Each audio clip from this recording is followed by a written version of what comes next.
السلام علیکم ورحمۃ اللہ وبرکاتہ۔ دوستوں میں انتظار حسین اور آپ دیکھ رہے ہیں انتظار حسین آفیشیل۔ اگر آپ کبھی کسی مصیبت میں پڑ جائیں یا آپ پہ کوئی مصیبت آ جائے تو آپ ایک یہ کام ضرور کریں جو کہ بتایا ہے مفتی سلمان عزیز صاحب نے۔ مفتی سلمان عزیز صاحب کا بہت ہی پیارا بیان جس پر آج ہم ریئیکشن دیں گے، تو بغیر دیری کے چلتے ہیں سب سے پہلے مفتی سلمان عزری کے اس بیان کو سنتے ہیں۔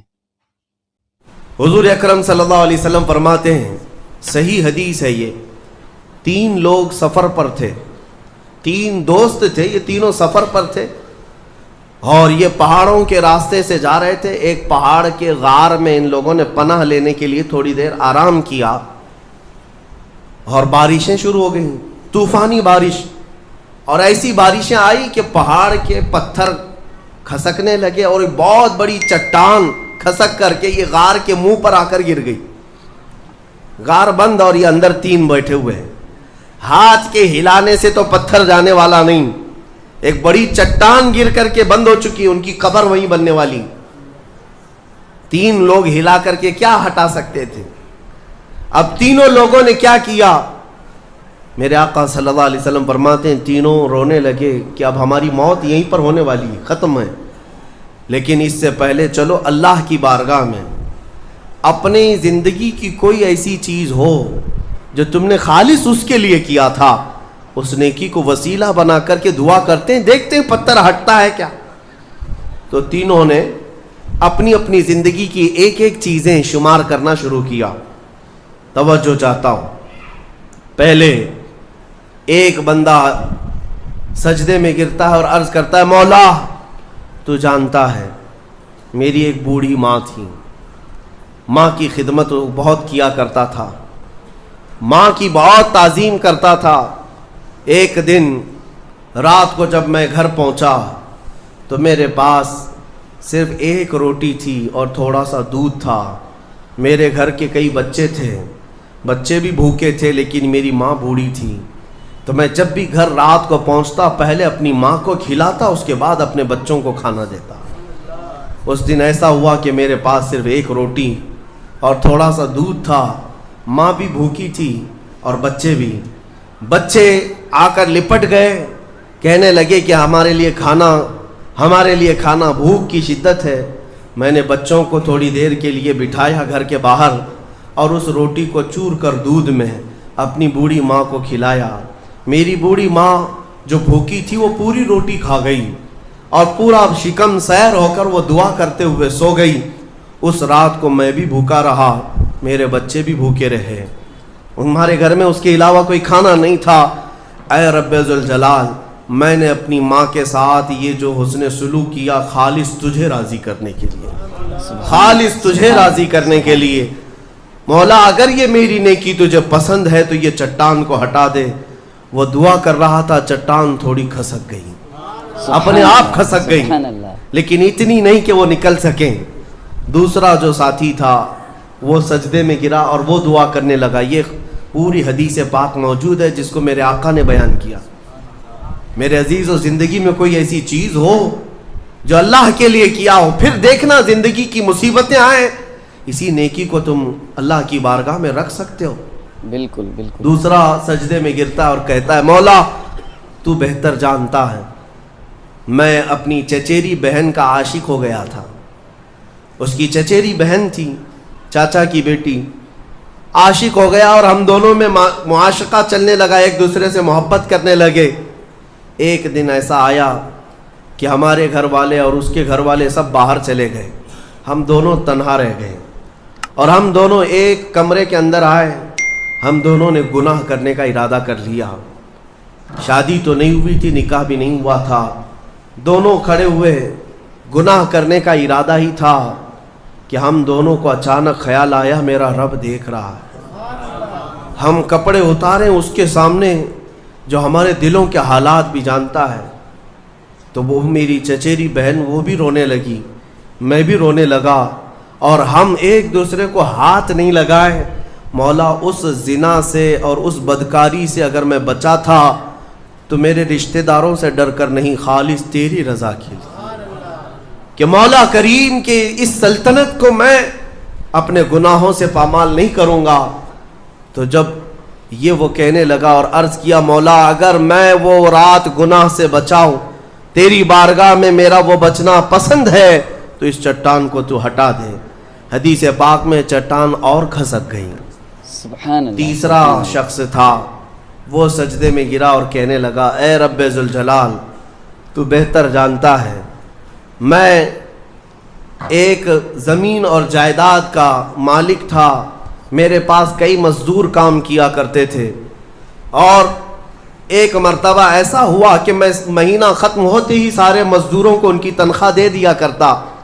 ایک مزدور ایسا ہے جو اپنی تنخواہ لیے بغیر چلا گیا, ایک مزدور تنخواہ لیے بغیر چلا گیا اور اس کی تنخواہ میں نے سنبھال کر رکھی اور اس سے ایک بکری خرید لیا.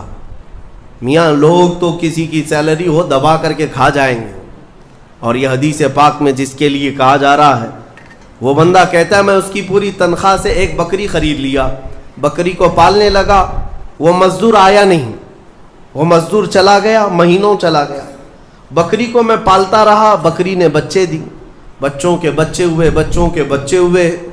اے رب ذوالجلال تو نے اتنی برکت دی کہ اس ایک بکری سے ایک پورا میدان کئی ہزار بکریاں بھر گئی.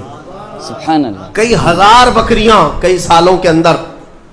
وہ ان بکریوں میں نہ کسی کو بیچتا تھا نہ کسی کو ذبح کرتا تھا, سب بکریاں رکھا. کئی سالوں کے بعد اچانک وہ مزدور واپس آئے اور اس نے آ کر مجھ سے کہا کہ مالک میں آپ کے ہاں خدمت کرتا تھا, آپ کو یاد ہے کچھ سالوں پہلے میں نے اپنی تنخواہ چھوڑ دی تھی, ایک مہینے کی تنخواہ نہیں لیا تھا.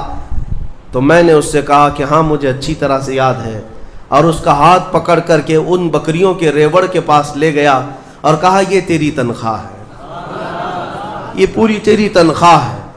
اس نے کہا میرے ساتھ کیا مذاق کر رہے ہو مالک, میری تنخواہ اتنی ہے کہ اس زمانے میں ایک بکری بھی نہیں آ سکتی. اس نے کہا ہاں بالکل تو صحیح کہہ رہا ہے, لیکن اس زمانے میں ایک بکری خرید لی میں نے اور اسی بکری سے اللہ نے اتنی برکت دی, اس میں میرا ایک بھی حصہ نہیں. تیری ان بکریوں کا دودھ تک میں نے نہیں پیا, صرف اور صرف تیرے انتظار میں, اور یہ ساری بکریاں تو لے جا.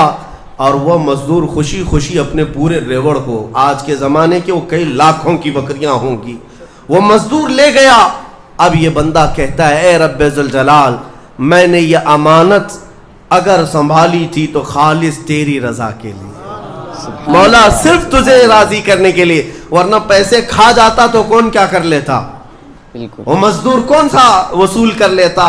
کہتا نہیں مجھے یاد نہیں, اب میں پہچانتا بھی نہیں. نہیں مولا میں نے تیری رضا کے لیے کام کیا, اگر تجھے یہ پسند ہے تو یہ چٹان ہٹا دے. حدیث پاک میں ہے اس نے جیسی یہ دعا کیا پوری چٹان ہٹ گئی, سبحان اللہ, پوری چٹان کھسک کر ختم ہو گئی, ان کا راستہ صاف ہوا. پتہ یہ چلا حدیث پاک کا یہ مفہوم ہے. میرے عزیزوں میں اب آپ کے سامنے عرض کرتا ہوں, ایسی بڑی بڑی چٹانیں آج بھی ہم پر گر رہی ہیں, مصیبتوں کی چٹانیں, ظلم کی چٹانیں, لوگوں کے تان و تشنی اور لوگوں کی گالی گلوچ کی چٹانیں. ان چٹانوں کو کھسکانے کے لیے تمہارے پاس اخلاص والی کوئی نیکی موجود ہے.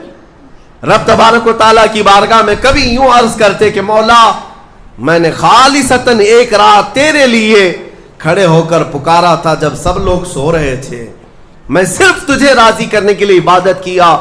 مولا اگر تو راضی ہے تو ان فلسطین کے بچوں پر رحم کرتے.